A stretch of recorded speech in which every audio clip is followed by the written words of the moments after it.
Hi, good morning, everybody. So since yeah, I'm told that the word in Japanese for queer is queer. So I hope that it will translate the political aspect of what that term symbolizes in English. I'll try to speak slow. If I'm moving too fast, could you please moderate me? Yeah. I'll moderate you. Okay. So I would like to start by questioning if there is really such a thing as a queer or a gender dramaturgy, because it raises the question of whether other dramaturgies are not gendered. In fact, I feel that dramaturgy is always already gendered in terms of the conception, the process, the staging, as well as the reception. So if Heping Yan or Barbara Friedman did not talk about feminism and theater, would gender not exist in theater? So do these concepts have to be summoned through language into our understanding? So with these basic questions, I would like to move on to the fact that gender dramaturgy or queer dramaturgy is relegated to the periphery, whereas the universal unmarked dramaturgy, you can think Aristotle to Ibsen to Miller, you can name any dramaturg who's well known and who we refer to and who has had many adaptations as the dramaturg. And the feminist dramaturgy, or the Chicana dramaturgy, or the African-American dramaturgy, or the queer dramaturgy is relegated to the periphery, where the center is universal and unmarked. So this creates a problem of whether the center can be displaced, or whether our relationship to the center will always be in terms of peripheral relationships to the center.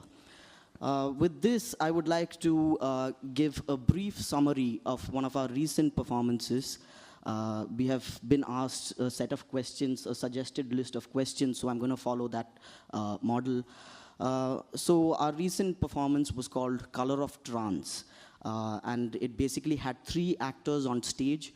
Initially, I was asked to script a few episodes for the play, and another person was doing my part. But after I saw it being staged, I felt that the character was not doing justice to the script that I had written. So at which point I joined as an actor in the play. So the play is structured in terms of episodic structure with no real narrative coherence, and yet there is a singular thread that connects it. If you would like to think of it as a disjointed montage, that would not be far from the truth. So in terms of form, we used mixed media. We used stop motion animation. And the stop motion animation bit, in fact, opened the play, because it talked about, much like Judith Butler's theory of performativity and gender, it talked about how all of us perform gender on an everyday basis. And the ways in which gender has been codified is through the repetition of that performance. So I would like to show you the stop motion animation with which we began the presentation, because it places the burden of performing gender on everybody and not just the trans performers on stage.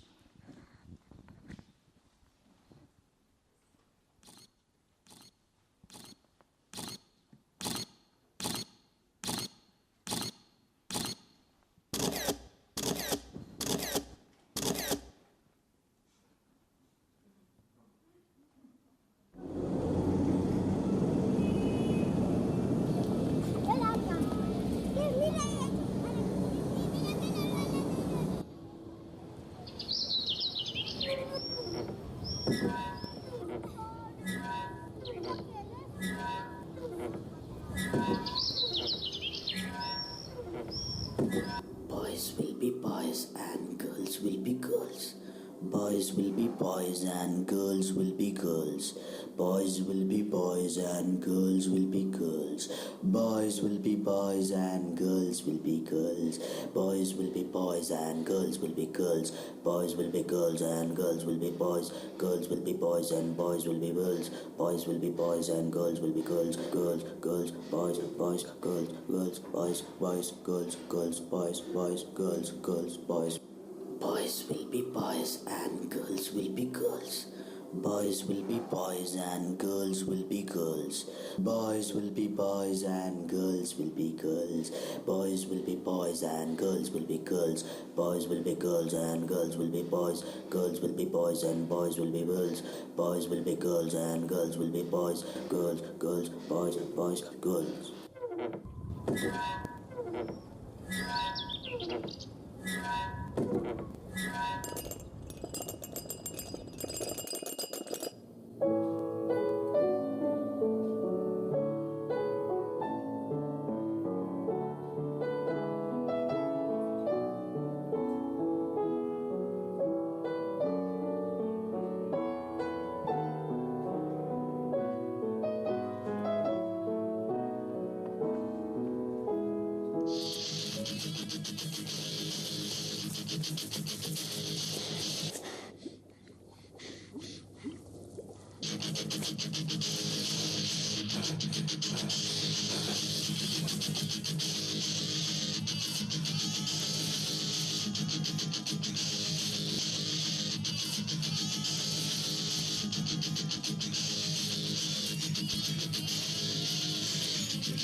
Okay, you can close that if it's disturbing the audience to see my naked bum. That's a very opportune. Not at all? Okay, I hope at least some of the queer people are feeling turned on seeing that, especially the gay men. So you see there that the self and the performer collapses, and the self and the other collapses. And really, like in most of the Meet the Artist sessions, everybody would ask us more details of our lives rather than about the theater that we did. So it's really that the narrative does not give you closure in terms of fully knowing the characters or the performers. And so you're always asking for more, even in terms of off-stage interactions with the actors. So you would see that we have used a lot of music in the play from popular culture, from popular cinema, and the aesthetic of the performance is really more plebeian, which pushes against the more classical and codified kinds of performance. In terms of language, the pronouns she and he shift throughout the performance, and it really depends on who the speaker is. So when I play my mother on stage, I would use she when I talk about myself, and when I come on stage as myself, I would assert that the male pronouns. So you see here that disidentification and identification as a tenuous relationship in queer performances, the way that we are seen and the way that we see ourselves. And this really derives from W.E. Du Bois, the black historian, who wrote about double consciousness, how you see yourself and how the world views you. And that tension is there throughout the play. So if you were to ask me to give a summary of the play, I would be unable to do that, because it is a continuum of textual readability. There are as many ways of understanding the play as there are the number of audience. Because for some it will be a play on trans experiences, for others it would be a play on power relationships, and yet for others it would be a play on the politics of body and governmentality. So there are multiple ways of reading the play.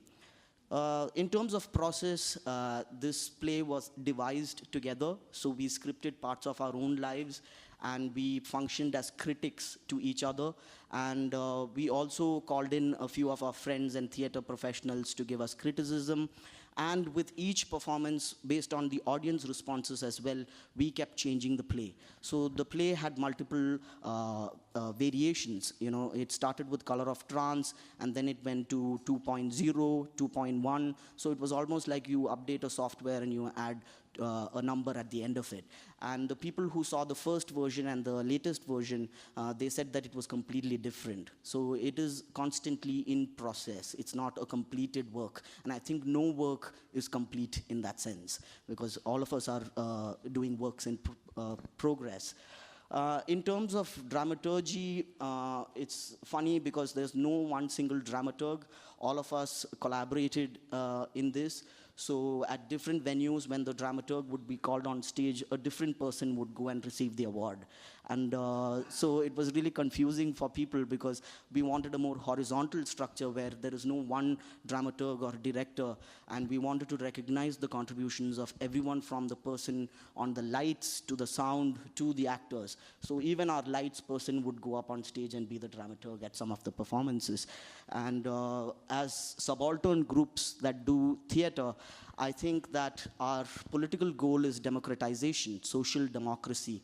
And so in the practice of theater as well, we try to bring that social democracy. So in terms of dramaturgy, I would say that we created something, an art that is inseparable from the condition or the subject position of trans people. And much like feminist dramaturgy, we tried to deconstruct sexual difference and undermine the patriarchal power that is inherent in most social relationships. So in terms of the gaze, Laura Mulvey talks about the male gaze in cinema studies, and Barbara Friedman talks about the disruptive gaze. I would say that we succeeded in performing to a disruptive gaze and also a disrupted gaze. Because in the last scene, there is a scene where one of the actors comes on stage and she strips. And much like the ways in which disruptive gaze works, in the sense that it is not an eroticized body of a woman put there for consumption. If that is the male gaze that was viewing the performance, it would be disrupted by what it is receiving from the stage, because you cannot eroticize that body, or even if some people eroticize the body, there are other elements that disrupt that gaze. In terms of understanding this performance, I think it is important to briefly touch upon the dominant narratives around trans representations in the Indian subcontinent. Most representations exoticize or sensationalize or victimize, right? So this performance really questioned the process of who speaks for who, or who constructs who. And in terms of humanizing yourself to an audience that sees you as the other, that was really the crux of what we were trying to do in terms of a political goal. Of course, in terms of marketing, a lot of newspaper reports covered us as the first transgender theater group in India, or the first transgender play. And this was limiting because it again relegated us to the periphery as a marketable object, which is given a space in a liberal multiculturalism, which is both oppressive and enabling at the same time. In terms of strategies of portraying the gendered body, which is another question that was posed, a lot of narratives on trans experiences center on the body or transition. And in terms of the way that we try to portray the body, of course, body was central to our performance, but so was the relations of power between the police, who you would see, between the medical establishment, between family, and the people whose lives we represent. So in terms of the popular depictions of trans people in Indian cinema, in regional cinema, there's no such thing as Indian cinema because each state is almost like a country. If anybody has been to India, you would be amazed by how vast it is and how different each culture and each language is. And so you would see that there is a push against the popular depictions, because one of the videos that we use in the play are clips from cinema that represents trans people. And you would see, in terms of gesture and performance, you would see the juxtaposition of those stereotypes against what those trans people embody on stage. So there is a tension between what you see in front of you on stage as well as the depictions that you see in the backdrop. And this really calls into question the audience in terms of what your consciousness around trans people is structured around. And of course, it is structured around popular depictions in cinema and in popular academic writings, where it's always, you know, the third gender, the people who are neither male nor female. So these are the kinds of ways in which we try to break out of that. We used the grotesque body, exaggerated and expressive gestures, as well as satire. But we also mixed it with realism, because if you make it completely rooted in fantasy, then there is a problem of alienating the audience, because these are real lives that we are depicting. So I would like to briefly touch upon disidentification as a theory that was put forward by Jose Munoz. He says that it is the refusal to make oneself legible in terms of minoritarian identity positions. He uses the example of Manuelin Puig's, who, in the case of the Spider Woman, there is this character called Valentine who tells the gay cellmate, be a man. And then this cellmate turns around and says, a man, where do you see a man? So it questions what the assumptions around the gender roles are, rather than feel ashamed at a failure at performing a masculine gender. And in 1991, González Torres did a series of installations where the billboards were put up in New York City with a bed, a pillow, and the indent of two absent heads. And this is, for me, a good example of disidentification, because it does not mark you as the other, but shows what your identity positions are, because nobody belongs to a singular identity. It shows your multiple identity positions in terms of absence. And I think that this is, there is a possibility of freedom in performing disidentity. And I think that this is something that I would like to explore in the next performances that I do. And in the last scene, in terms of a problem that we had, which is another question that was asked, a character walks up on stage, as I said before, and she strips each plaster and talks about each scar that she has got from childhood till present. And some of the scars are, of course, from the experience of being trans, but some of the scars are not. And so it shows that a person who has a trans experience is not just a trans person. And in terms of problems, we again were afraid whether a woman's body being naked on the stage would be a consumable object, and whether it would be rooted in victimhood.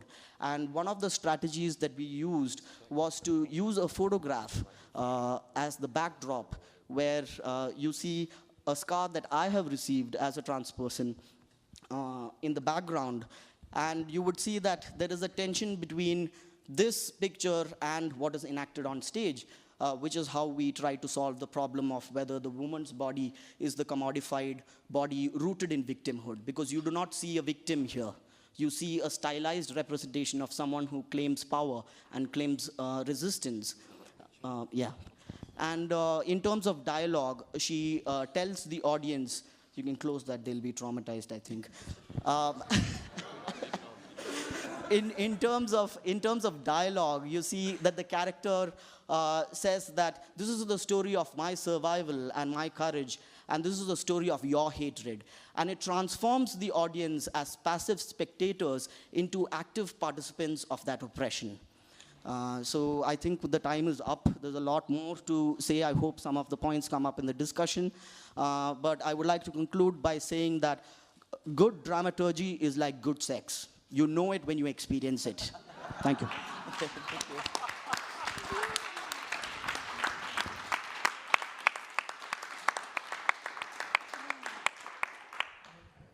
you. And here we are talking about organic and inorganic. It's all sexual. Thank you so much, G. We'll move on to Alfian now.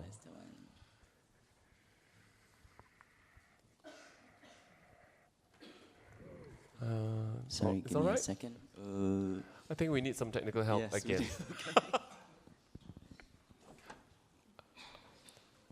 Just for the ease, Daniel, I think it's fine to leave it on. Really, I don't think it's that distracting. Yeah. No automatic, thank you. Okay, thank you very much. So first of all, I'd like to thank the Asian Dramaturgs Network, as well as the Japan Foundation for inviting us here today. So what I'm going to talk about today is queer dramaturgy with a specific reference to a play that I've written called Asian Boys Volume 1. I've written a whole series of gay plays. I retired from writing gay plays in the year 2007 for specific reasons, actually. That being that for a very long time, the gay play or gay theatre in Singapore seemed to be the only arena where we could potentially discuss certain issues. So we do have state-controlled media, for example, in Singapore, and therefore theatre has always been tasked with that burden of representing the community, giving a voice to the community, giving visibility to it. But in recent years, I have to slow down because of this. I'm sorry. I see steam in that booth. They're stressing out inside there. Okay, I will slow down because we have got simultaneous translation. Okay. So I wrote this trilogy, which is called the Asian Boys Trilogy. So there's Asian Boys Volume 1, Volume 2, and Volume 3. So I stopped in the year 2007 because that was the year when people started to talk about gay rights, especially in Parliament. So what happened in Parliament was that they raised the issue of removing this law, which is called Section 377, which is a law that criminalizes homosexual acts in Singapore. Okay, and also in the year 2009, we had what would be the equivalent of a gay pride event in Singapore, which is called the Pink Dot event. And I think that also was about this eruption of the gay discourse in a public sphere. And I think in that sense, as theatre makers, we felt, okay, you know, all those attempts to make the discourse public, it's finally entered into the national conversation, and maybe we can sit back and watch what happens rather than be so invested in raising these issues. Okay, so this is queer dramaturgy. I'm going to talk about a play that was done in the year 2000, actually, and we restaged it in the year 2013. And this is called Asian Boys Volume 1. So how the genesis of the play was that I was asked by a director whether I would like to adapt August Strindberg's A Dream play. And I really liked it because I found it to be quite campy, actually, the play by Strindberg, and very melodramatic and with elements of fantasy. So we wanted to do this play called Dream Play, but the director said, okay, the title, I'm not sure whether it could appeal to gay men. Dream Play, what is it? Should we rename it? So he suggested, why do we call it Cock Show or Dick Flick? And then I decided, no, let's give it another name. And this is Asian Boys Volume 1 for me suggested, I mean, in a very literal manner, what the play was going to be about. It's going to be about boys who happen to be Asians. But by putting Volume 1 there, it also sounded like a DVD, porno DVD. And if you Google Asian Boys Volume 1, you might stumble into one of those titles. So let's... Okay, so I want to start with this map, actually. It's a very interesting map. Does anyone know what this might represent? All those red areas? Well done, yes. This is all the parts in Asia, especially East and Southeast Asia, where homosexuality is illegal, right? Or criminalized. And as you can see, it includes Singapore, Malaysia, Burma, Bangladesh, India, and what do these countries have in common? Yes, the damn British gave us those laws. So it's very interesting that, as you can see, in Indonesia, which is like a Muslim-majority country, there's no anti-gay law, and parts of East Asia and Indochina. Okay. Those darn British, okay. So, I mean, this is the law in the penal code. It's called section 377A. Basically, I mean, there's a whole lot of legalese there, but to summarize, basically, if you are caught for having gay sex in Singapore, specifically male gay sex, you can be sent to prison for 2 years. So how does that translate and how is that operationalized into certain censorship codes in Singapore? So we have this thing called the Media Development Authority in Singapore. Most artists in Singapore will call it Media Destruction Authority because they seem to be more obsessed with regulation than actually development.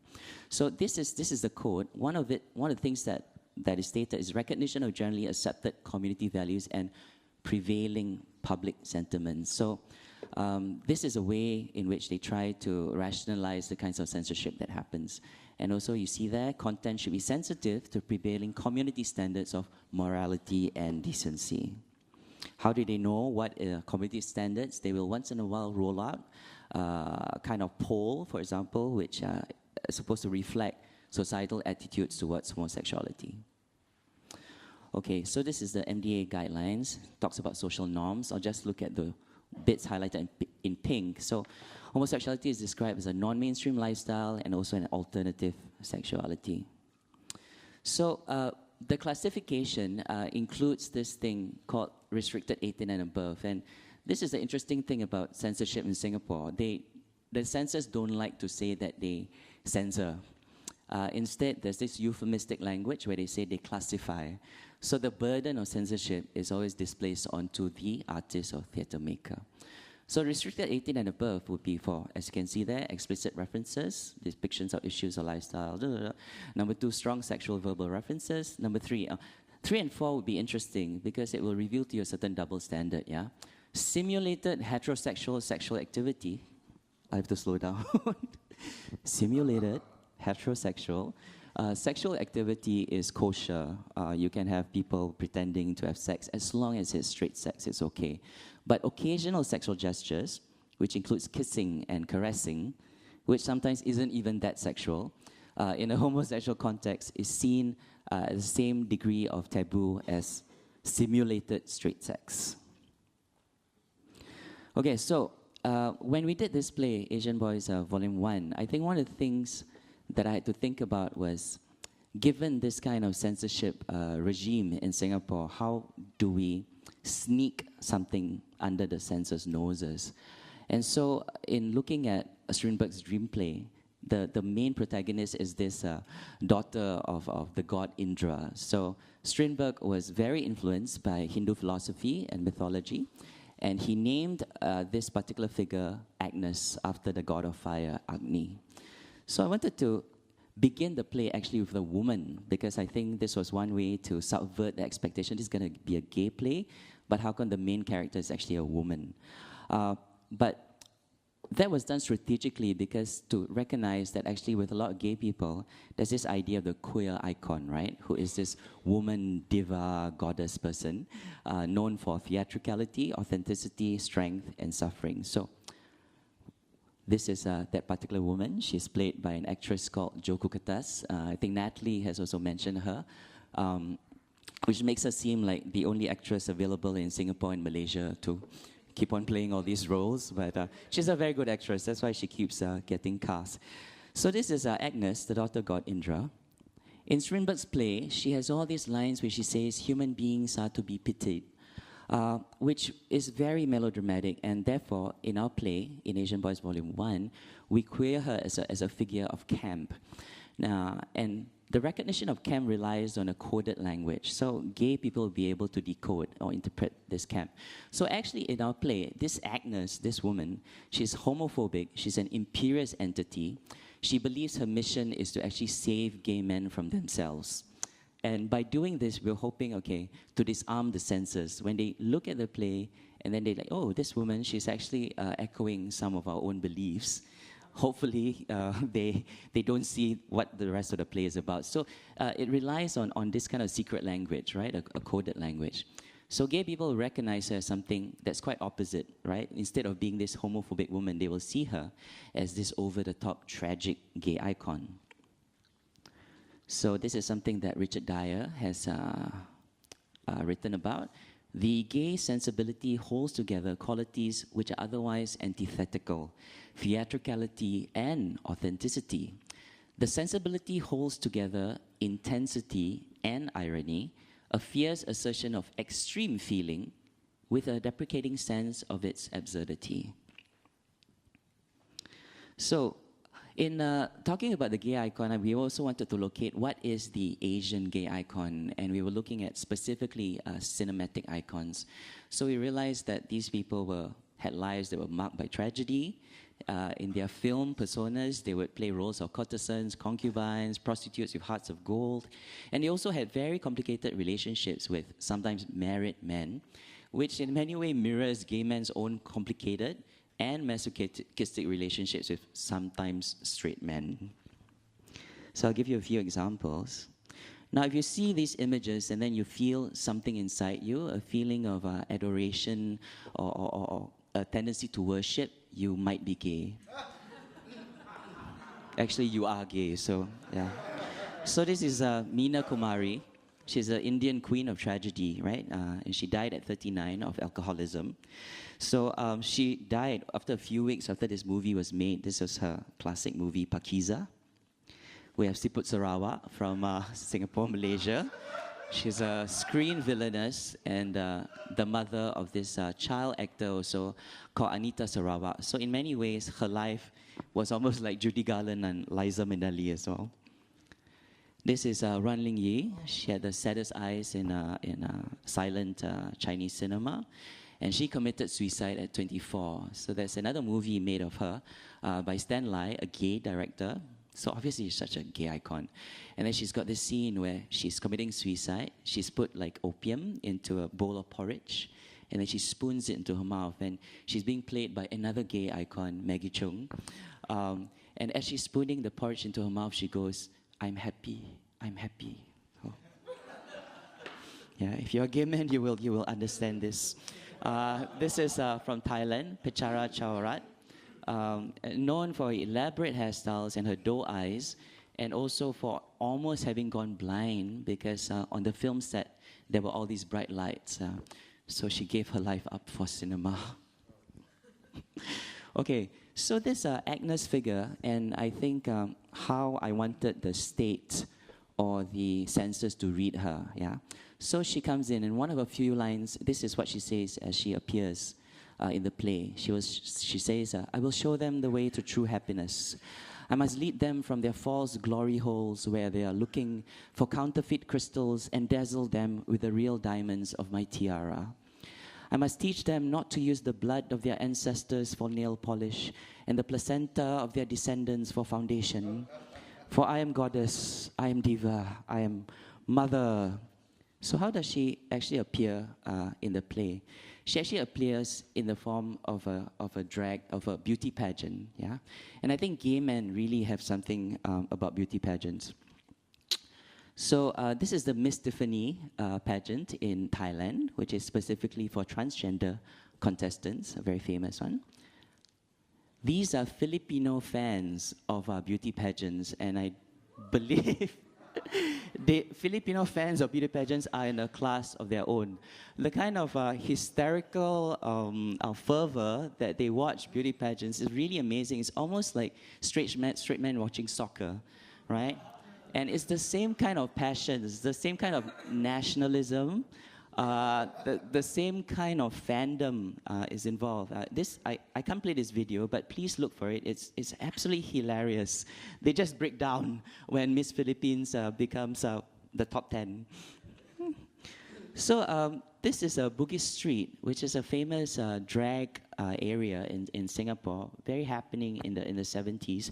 And every year they would have this drag pageant called the Beauty Contest in Bugis Street. And of course, this was during a time when Singapore was not so sterile, when I did believe we were the drag capital of Asia before that crown was snatched away from us by Thailand. Okay, so Agnes comes down to earth in a form of beauty pageant. She even has a sash that says Miss Universe. And as she comes down, So we recreate the entire format of a beauty pageant, and she even requests for an interpreter because this is what you do in the Miss Universe contest. She speaks English, but then the interpreter actually translates whatever she says into a weird Thai-sounding kind of gibberish. So she comes down to Earth, and then she meets these transgenders, and then she realizes that they're half-half. And then she freaks out, and then she says, no, this must stop, I must reform, I must change all these people. So, we get to the next part of the play, which is about queering myths. So, in dealing with Asianness and all that, I wanted to look at certain myths that we could queer in Singapore. And one of them is the journey to the West, right? As a parable of enlightenment. So she's going to bring the gay people she meets to a state of enlightenment. So she's configured as this goddess Kuan Yin, also the goddess of mercy. Now in the story of Journey to the West, goddess of mercy meets the Monkey King, Sun Wukong. And in one way that the monkey is controlled is she passes a headband to him. And every time he misbehaves, she will say a mantra, and that headband will actually contract. So in our play, what happens is that she meets this boy, and the boy becomes his guide, and instead of a magic staff, he's got a dildo. And then she passes her tiara to him instead of a headband, which is a way of controlling him. So they go on this adventure. She said, okay, take me throughout Singapore history, and I want to find the points when homosexuality appeared so that we can stop it, we can prevent it. Okay. So one of the things I looked at was also queer symbols. This is the rainbow flag, and this is what all the colors mean. But I think if you ask gay men, they won't know at all. It's become sort of just a signifier. She goes through history. She goes to a gay bar in Singapore. And it's all about following the colors of the magic rainbow. So she goes to a gay bar, and then she tells all these gay men to change, and then she invokes certain divinities in that process. So one of the other things that we did in the play was to also queer Singapore history. So she time travels, and where does she go? She goes to a time when Singapore had rickshaw coolies. Yeah, you can see rickshaw coolies, all men in a very homosocial situation, smoking opium. So it was gay men smoking opium back then, and these days gay men smoking crystal meth. So this is a scene in which we queered the rickshaw coolies. We suggested that they were gay, and this is the massage scene. And there's this dialogue about, okay, the continent is China, and then the guy in front asks, so where is Singapore? And the guy runs his finger down. And then in the script, I remember writing the stage directions was, and then he fingers him. And this is interesting how the censors were so innocent. I don't know what they thought fingering meant, but I guess they thought it was something innocent. So we go back also to these other figures in Singapore history, the Samsi women. And we also queered them. We turned them into fag hags who were in love with the rickshaw coolies. So Agnes and the boy tried to convert those rickshaw coolies by seducing them. Okay, and this was the Japanese occupation. So this was another time period. So it was an episodic structure. They went through different time periods trying to so-called stop homosexuality. We sort of queered this as well because in Singapore Japanese occupation, the narrative is one of victimhood suffering, but we had Japanese soldiers who were called Sergeant Sanryo and Lieutenant Taripanda. So another period in Singapore's history, the 1980s. So we wanted also to look at the enemies of the state. And there was this, in Singapore, we have this thing called the Internal Security Act, where there would be occasional enemies of the state, whether they were communists or Marxists, or in some cases, even homosexuals. So we created an interrogation room setting as a way of solidarity between gay people as well as other kinds of politically persecuted figures in Singapore history. So we wanted to also dramaturgically not look at the Aristotelian kind of form, but interestingly, I would say a kind of a dream logic where actually Agnes undergoes a kind of transformation which isn't psychologically explained actually. Along the way, she changes her mind. And then she goes to, so this is actually a gay app. She goes to a gay app and she finds all these characters with nicknames that are from Journey to the West. So there's a character called Pixie, there's a character called Sandy and Monkey. And then she meets them, she realizes that her task is futile. She can't change them. And she gives them this mantra, which is, I will not find heaven in an orgy room. I will not find hell on an empty bed. There is no goddess in the sky. There is no other goddess but I. So this is very long, so maybe we'll have to skip because... But basically what she's saying is, or maybe I can just go through this. Very short, we are near the end anyway. Okay? So she asks, why does the magic rainbow have 6 colors? And why do you have to keep searching for that missing color? Because it is your soul that is looking for that color. Before you were born, your soul was looking for certain lessons from life in its journey from body to body. Maybe the lesson it wanted to learn was about truth. Nobody knows more about the dangers and the agony of telling the truth than a gay man. Or maybe it wanted to learn about loneliness or fear or confusion. So it chose this body that will teach it all these important but painful lessons. It chose your body. So I'm going to go into this thing which might be a provocation, might be a bit problematic, because in trying to look at Asian notions of queerness, what Agnes was offering inside this was this idea was a challenge to this idea of an essentialist or authentic gay self. And by talking about theories of rebirth, about a soul that migrates from body to body, she posits a possibility of multiple selves and sexual fluidity.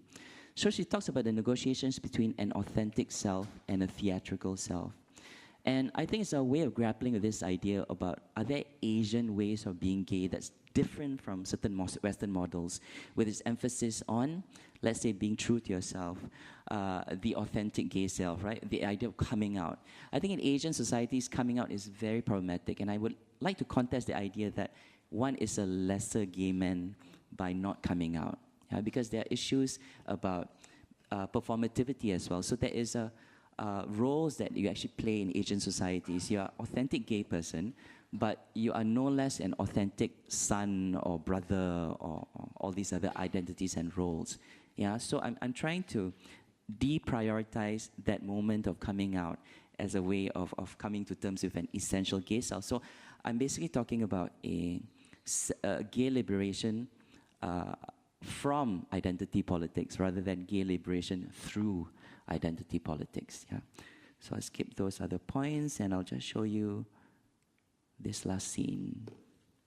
Okay, thank you very much. Thank you. Thank you.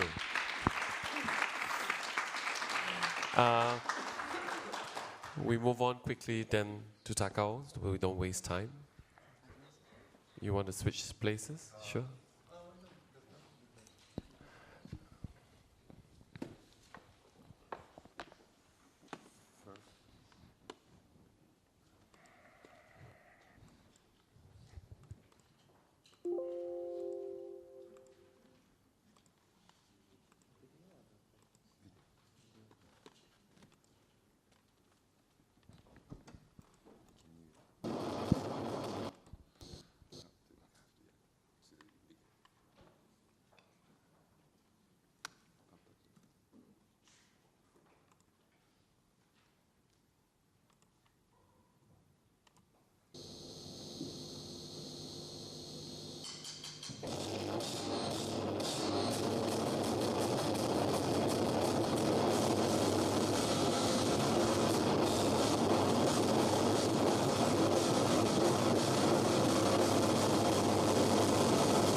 As a self-introduction.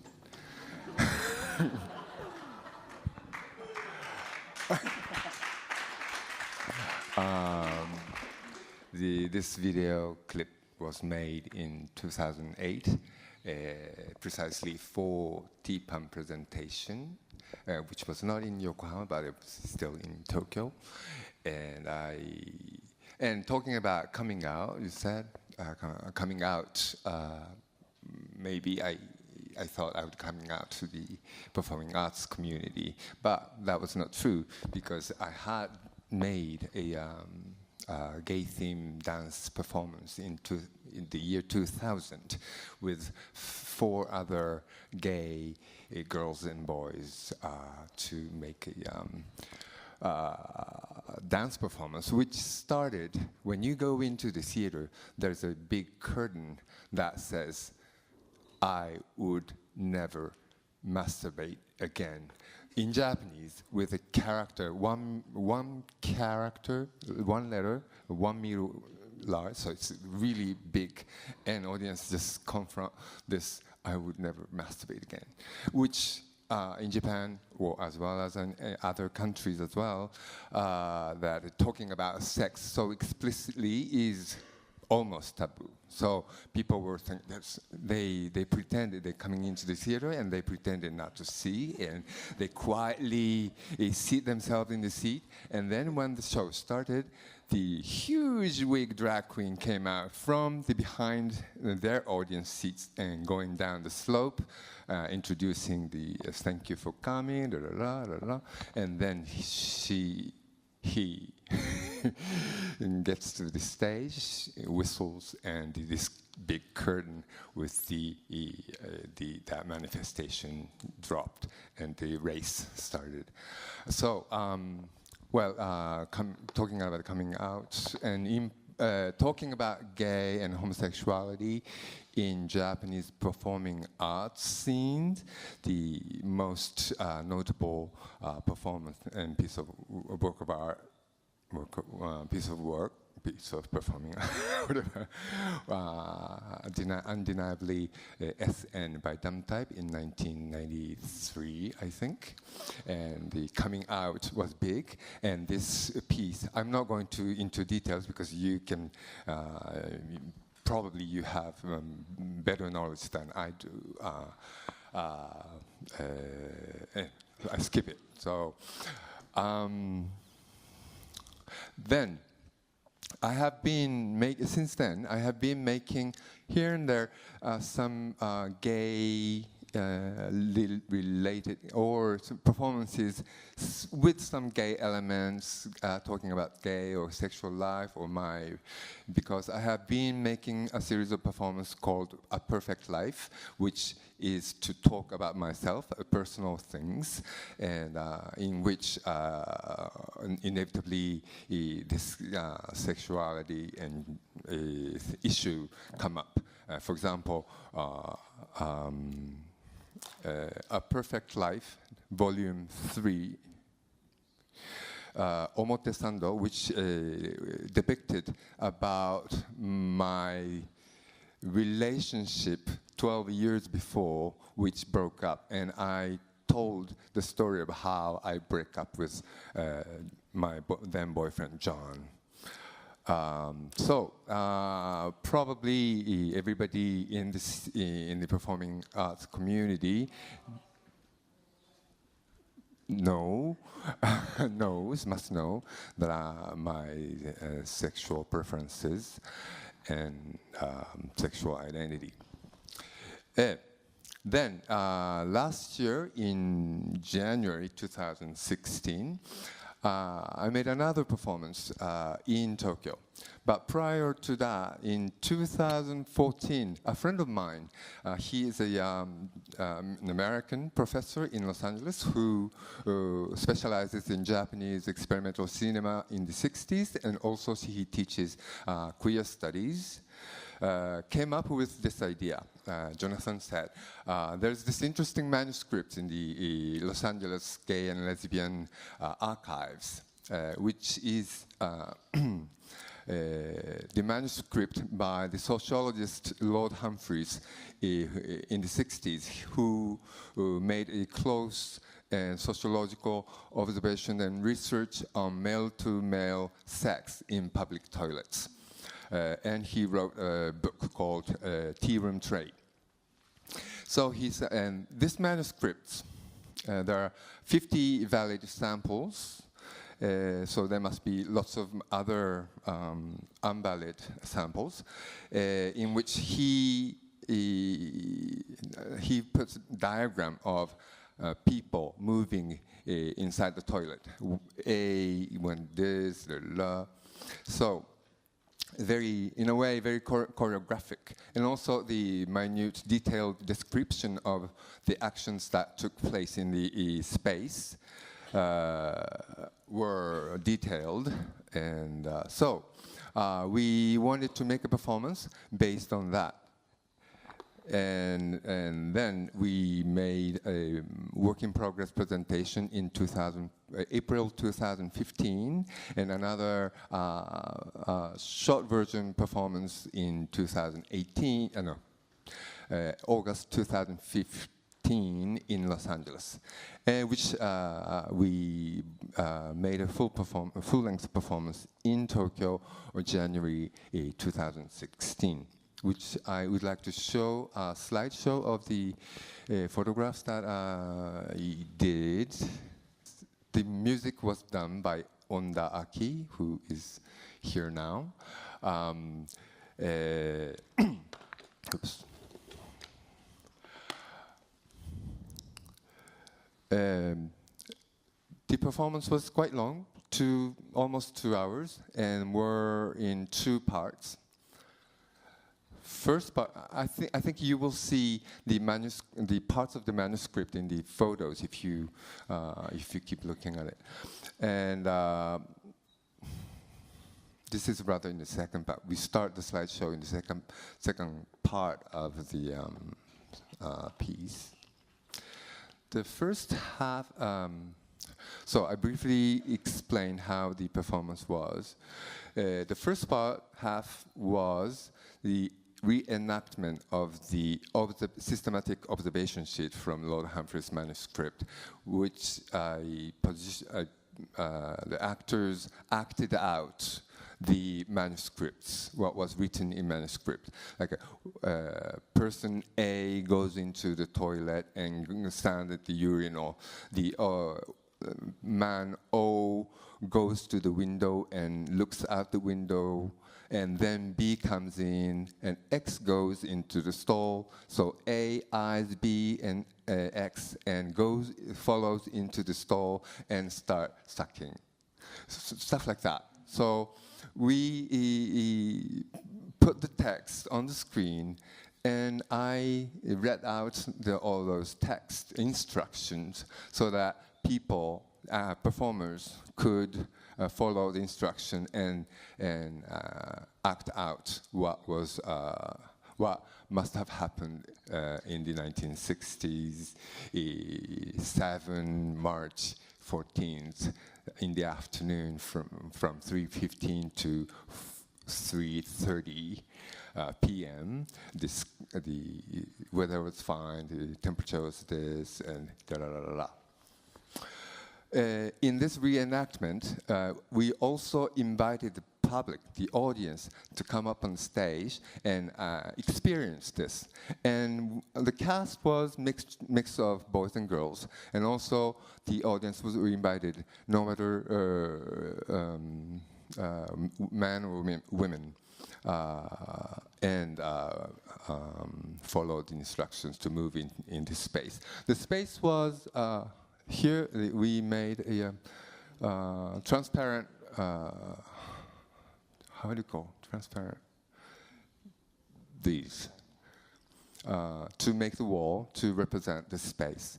And there were some holes in it to represent Glory Hole, which you mentioned. And the second part, we then imagined this as a how to say, construction of queer bodies. and rather more freer interpretation of the image of queer bodies and gay sensibilities and behaviors. With this, while this things are going on, in the back we projected the slogans, gay slogans, which were really broadly circulated, especially in American fights against AIDS. A lot of them from ACT UP, and going from 2016, 15, when the gay marriage was legalized, back in time to the 1969 when Christopher Street riot happened. So all these gay slogans were projected. So that is the rough structure of the performance. There were a couple more other scenes, but more sort of imagery scenes.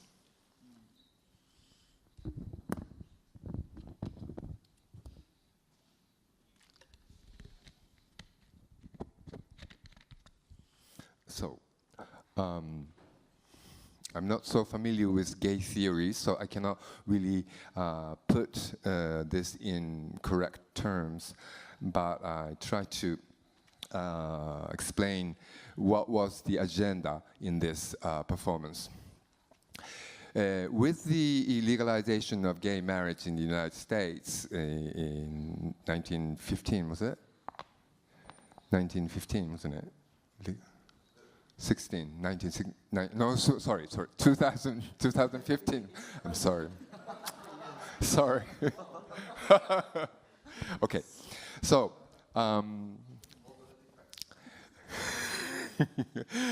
in the same year, the same-sex partnership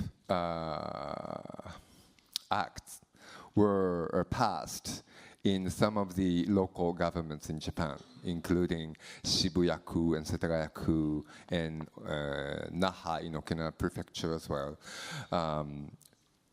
Then we could view this as a one goal that has been achieved in the history of gay liberation, that we have reached the peak. And then, but at the same time, I have been feeling that gay community or gay men have become really conservative in their taste and in their way of life and in their way of thinking. And this word, shiny gay, in Japan, is being said now. The shiny means rich, educated, stylized, stylish, and very respected.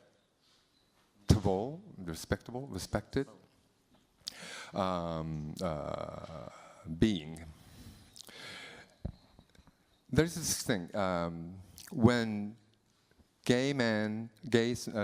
same-sex marriage and gay rights are approved, the gay are becoming really a, how do you say, citizen, the proper citizen, becoming a proper citizen, having a good place in society. But isn't it at the same time that the gay are how can I say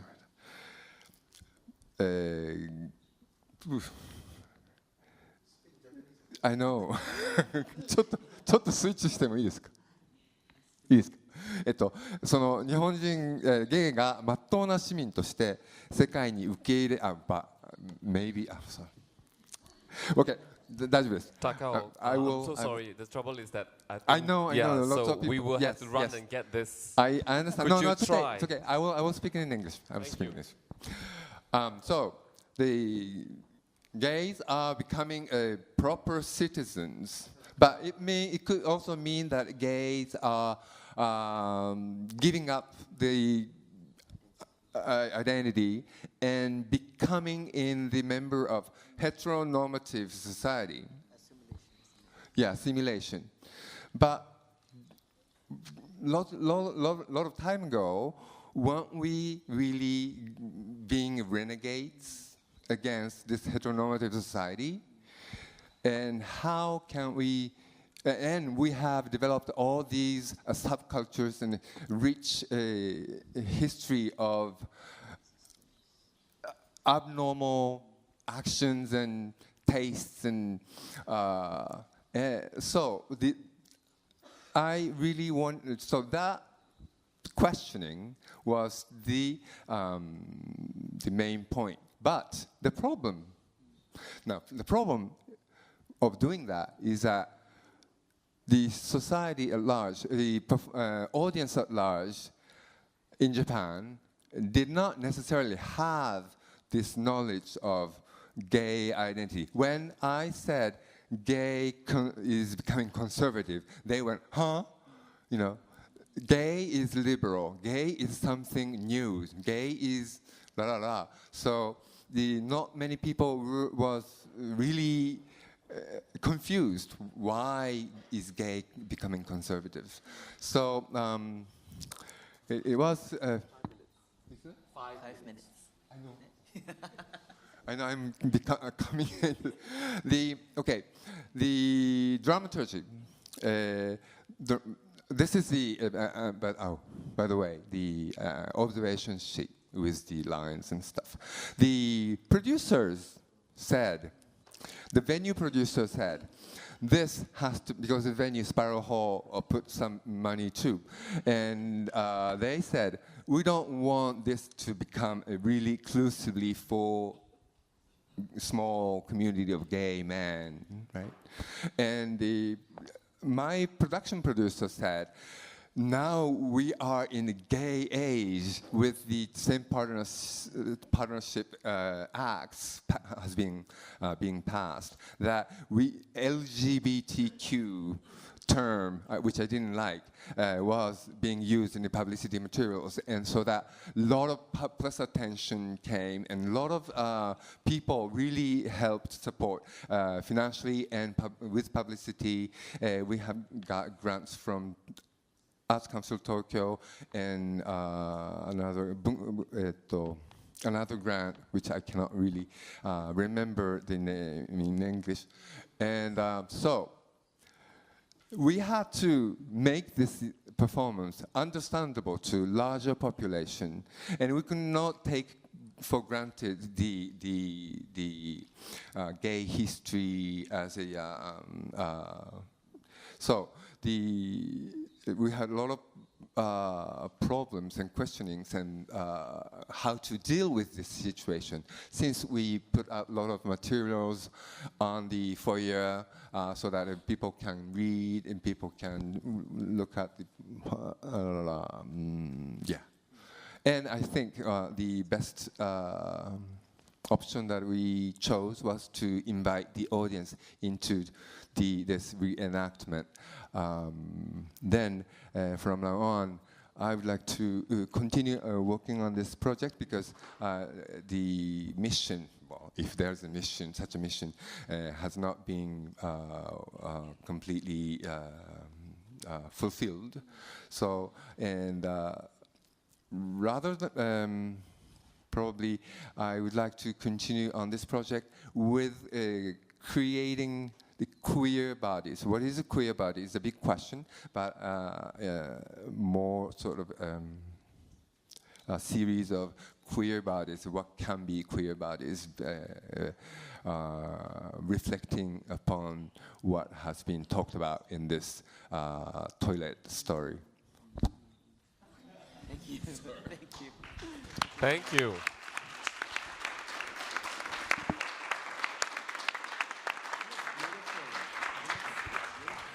We have about 20 minutes for questions and provocations, so I'm not going to waste time. Here we go. Mics, please. Zihan. I guess Alfian's point really underscores a certain kind of focus that we could probably invest in for today. Listening to Takao's presentation, I'm just thinking, what is the was there an evaluation or I guess turn that happens in a performance, asking why all these Asian bodies are performing the gestures and choreography of white male people in another space, in another country, instead of something that belongs in Japan, which does, even though I'm not Japanese, like have a long kind of culture or history with queerness. At that time would be like Matsumoto and Funeral Parade of Roses, you know. Yeah. You caught the question? Oh, no. We're just going to go straight address the question first. Sorry. I'm going to be quite militant about trafficking. Okay. So It's on. I understand the problem, and there's this thing. We have a long tradition of homosexuality, and in the long history in the theater, in the arts, in the whatever. But in modern Japan, the piece of art that talks about gay sexuality or sexuality, especially homosexuality, is very few. There are very few, and almost non-existent in the performing arts, except for SN and some that I have done. And apart from that, I don't really know. And traditionally in Japan, being homosexual was being regarded not so bad as far as you fulfill your norms in heterosexual society, which is getting married and having children and succeed the family. And as far as you keep quiet.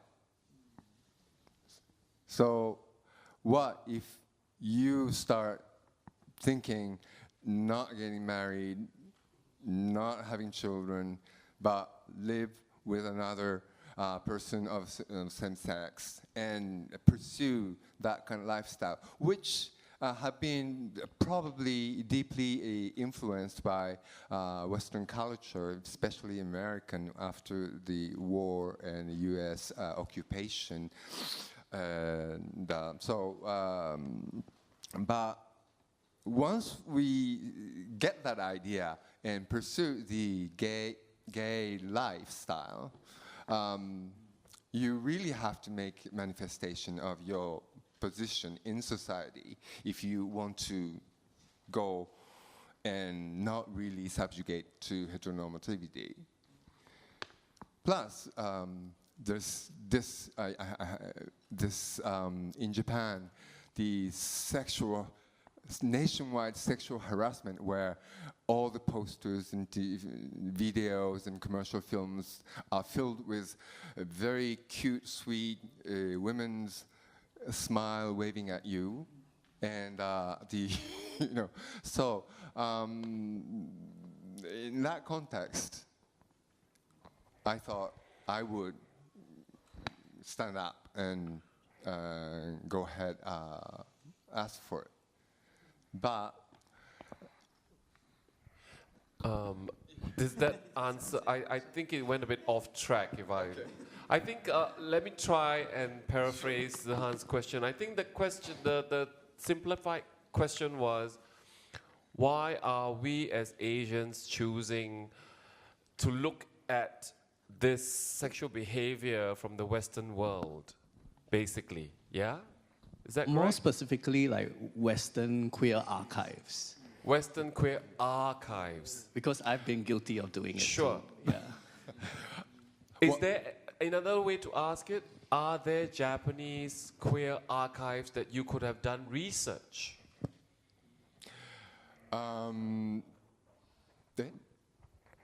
Like constructing our own archives instead of tapping into.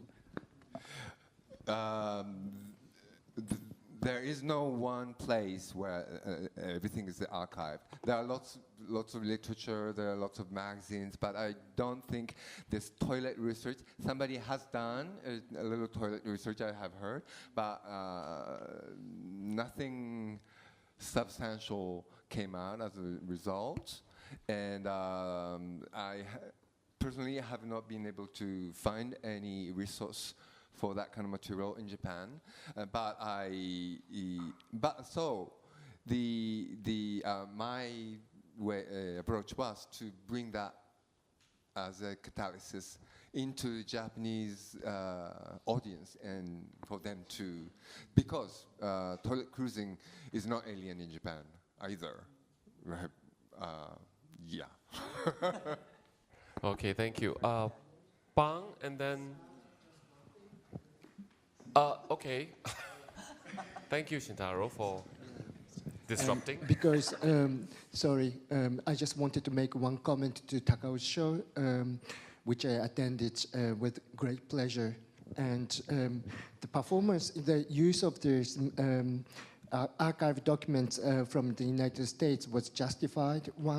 On one hand, because Takao is always one of the most westernized figures of the Japanese performing arts. And another thing is that, Takao is one of the few English-speaking performance artists in Japan. And then a second, Jonathan Mark Hall, Takao was talking about, who teaches at UCLA. Yeah, no. In LA, in the university, he's an academic, and and in the show, it was quite clear that it was taken out of the American archive, and there was nothing that suggested that we were using it as our own documents or as our own history or something. Is that clear? Great, thanks, Shintaro. Moving on. Sorry, back to Pan. Hi, I'm very excited by the title of this panel, Queer Dramaturgy, and I want to see in it the potential of a dramaturgy that is, of queering dramaturgy, as opposed to dramaturgy for queer bodies. And I think I hear hints of it in some of your presentations, the way you talk about different models of dramaturgy, in fact, visibilizing your dramaturgs as well on stage, and your resistance to not create any more gay plays. And I recognize that as a strategy of understanding how a space contains its voice and content. A space proposes and limits the kind of voice that's possible in it. And so sometimes we want to get out of that. And of course, your whole resistance towards heteronormativity and also therefore homonormativity, right?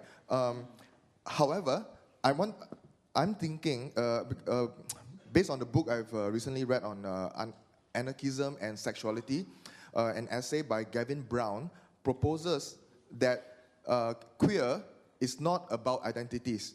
Queer is about challenging binaries, about opposing gender fixities and things like that, right? And in fact, queer proposes ethics, the ethics of sex-positive, non-hierarchical relationships. So, given that idea that queer is not just about bodies and identities, but a proposal, a new manifesto of ethics, can there be queer dramaturgy for non-queer bodies, or for all bodies, in fact? In fact, so even for Alfian, can you return to, can your theater that you write bring queer dramaturgy to your non-queer plays? You know, and this question applies for everyone as well. Would anyone like to start first, or G? I agree with you, which is why I began by questioning whether there is such a thing that's distinctly separate as queer dramaturgy. And I think there can be, because queer, as you said, is a proposal, it is a call, and it is a universal call, and across sexualities people can be queer, and I believe that. And I think there is an easy link between gay men and queer, which I'm seeing on this panel as well, and I think that we should note this because the absence of any women, I mean, I'm a man of trans experience, I come from a different history, but the absence of any women on this panel really shows the conservative masculinist impulses in queer politics. And I know that there are a lot of...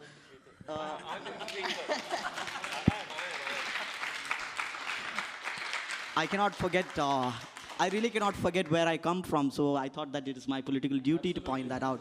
And I believe that a lot of my cisgender heterosexual friends are in fact queer, in terms of queer as practice. And in terms of dramaturgy, I think that a lot of feminist dramaturgy talks about the Aristotelian model, where there is a transformation of the self on stage, a recognition, a movement from ignorance to knowledge, if you will. And I think the possibility of queer dramaturgy is not the transformation of the self on stage, but the transformation of the audience from a position of not knowing to a position of trying to grasp and not fully knowing. So I think that is the potential. Actually, Pang, I want to address something that Zehan has mentioned, actually, which is about in doing queer theatre, and maybe specifically Asian queer theatre, why are we not somehow reclaiming some of our own histories? And I want to say that sometimes we try, but then we cannot decontextualize those particular moments, right? So I know, like, within Asian histories, within Chinese culture, emperors had concubines, for example, and then there's a Bushido code in Japan. But though I think there's always the danger of importing those kinds of discourses, and also inevitably importing also the kind of feudal structures that exist and the kinds of power asymmetries as well, right? So to be careful about that. In researching, let's say, instances of gay moments in Singapore history, I came across this account of brothels in Singapore, where there were Hainanese prostitutes who were servicing British gay men. Yeah, but I'm a bit wary of using that in the play, because you don't know whether it's gay for pay. You don't know whether there are elements of coercion involved. There's definitely some kind of a power relation there, because British imperialists and these Hainanese Chinese boys who were serving them, right? So I think we have to be careful about that. What were those actual relationships like within what particular structures of exploitation or asymmetry? Yeah, and I think it's very dangerous to somehow idealize those and say that there is a very direct continuity between that and our contemporary gay identity and existence. As to your queer dramaturgy thing, I would say, okay, so the thing about stopping writing gay plays and then having something like Pink Dot, for example, supplanting it in the public space. It's interesting, though, what you mentioned, because I also now see that sometimes those acts of visibility and representation fall into this rubric of respectability politics, right? And I think that's where theatre still has a role to play in proposing an alternative, a more radical politics to that. I think in Singapore especially, this desire, anxiety to be accepted has resulted in a lot of mainstreaming of gay identity. So the image of the gay person in Singapore is Chinese, male, middle-class male. Yes, I hear you. I hear you. Yes, a lot of women are invisibilized in queer discourse. It is true. They are unicorns. So, yeah, so that's true. And I think theatre can hopefully, posit a challenge to that.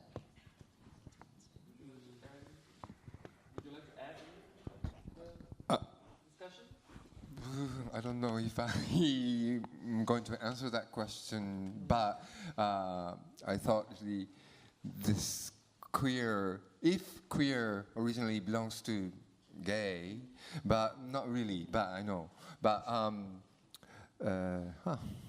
maybe very not so relevant now, but in Japan, the gay or homosexual erotics has been consumed by, largely consumed by women also, and women write and draw the comics and literature in which boys have sex, extreme sex, and a large number of women read and consume and produce that. Also, I've been directing Lesbian and Gay Film Festival I was a director from 95 to 99, and there were the audience number was growing large, but non-gay male-female couples, a lot of them come to watch gay films, and women also come, and which is very peculiar if you look at the other film festivals in other countries. And I don't really know how to read this in terms of queer dramaturgy applied into non-queer bodies, but kind of I thought would be interesting to mention. We have a question there, right? Hi. Sorry, I'm based in Brooklyn, New York, where even there, I guess, where it's supposedly more progressive, even the art scene, the contemporary art scene, and also the drag and nightlife scene are still primarily male-dominated, which is, I think, interesting. And not to talk too much because I'm a white-presenting gay male again, but and thank you for acknowledging that the voices heard today are primarily male as well. But if I may, I'd actually be interested to hear from a woman or a woman-identified person in the who's here about where you maybe feel there are gaps in opportunities for expression, and also in, especially in Japan at least, access to traditional forms that, as I understand, are still barred from women. Do we have someone who could actually address that? Or here who can address, or who would like to address that? I'm afraid the there we go. Not exactly Japan, but not Japan. Not Japan, but I feel very strongly about adding something to this. A couple of thoughts that went through my head as you spoke about actually the legislating of queer bodies. One of the things that has happened in the Sri Lankan context is that while we have the unique kind of, we share the common penal code that legislates against the male body. Interestingly, I saw the word male in the law. Yes. In Section 365A in the Sri Lankan Penal Code, as the feminist lobby lobbied for 3 kinds of rights in Sri Lanka in the 1990s, speaking about abortion, speaking about domestic violence, and also decriminalizing homosexuality. One of the things that happened was 365A was, they kind of took out male, and they included any person, which interestingly, quote unquote, equalized the law to criminalize a body. So suddenly the woman's body became present in the law. And so for me, that kind of regressive step asks a different kind of question also about how that particularity of the body is absent and present, legal and illegal, or well, made visible and invisible at the same time. So I was quite interested to hear this conversation in terms of how we make ourselves present and how we make our voices present in particular kind of spaces, and what queer dramaturgy kind of affords us, and this idea of trans feminism in terms of how alliances are formed to create contexts for certain voices. And this is a conversation I was having last night at the dive, the dodgy bar that we went to, which is that I was on a performance art platform recently, And I kind of observed the women, and I was one of the women who were sort of on the street creating performance art pieces, and where the male bodies are able to kind of, and I'm sorry that I'm also speaking in certain kind of binaries as well, there's a way in which a man performance artist can stand on the street and take his clothes off, iron his underwear, in a more kind of conceptual space. Whereas the body that signifies differently still can't do it. So when the women were kind of creating performance art pieces, they were still talking about standing at the bus stop or walking on the road and trying to figure out what the violence of eve teasing is, or somebody saying something to you. So sorry, Rohani, I'm just going to really stop you right there. Yeah. Could you just explain to the rest of us eve teasing? Okay, so the kind of catcalling and all of that goes on the road when you occupy a body that's not normative, right? So that was as basic as what our project was, right? We just want to stand in a public space and occupy that body. And I think more and more of an awareness, and I'm really glad you went into that, more and more of an awareness of occupying that body politic and seeing how that can actually queer our way of seeing and our way of thinking about the work we're making might be something that's interesting for us to think about. So I'm sorry I'm not Japanese, but I felt very strongly about that. Not at all. Thank you so much for that comment. I'm going to push it and say one last burning question.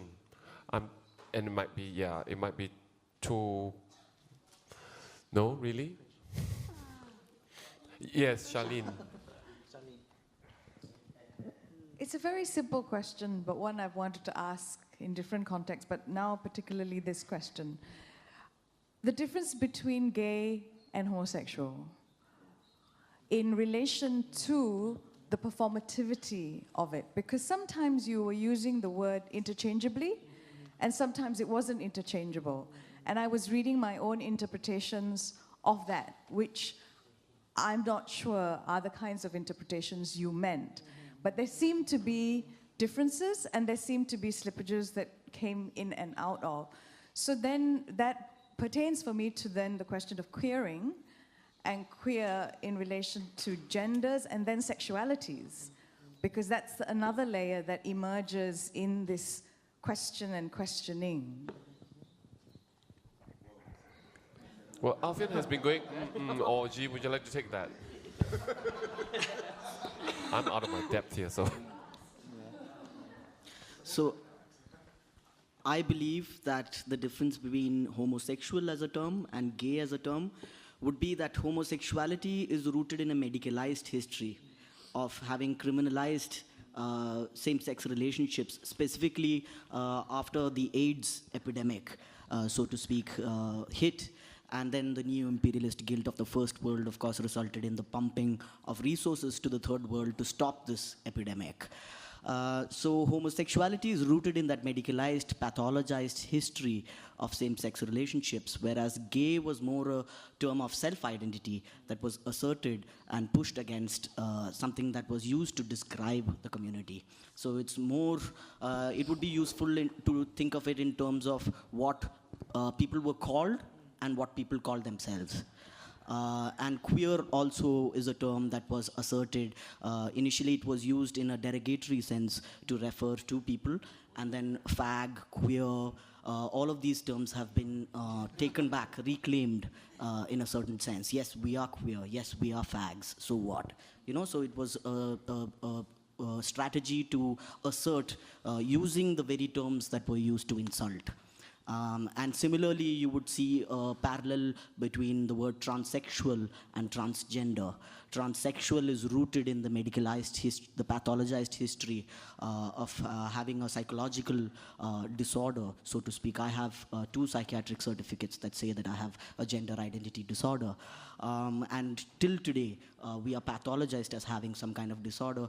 And it is rooted in whether you medically transition or not, so what your body looks like.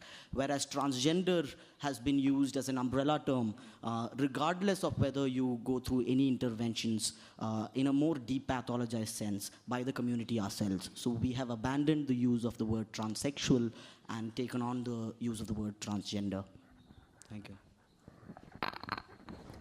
On that very, very informative note, I'm afraid I have to call the close to this session. Please, big applause for our three speakers.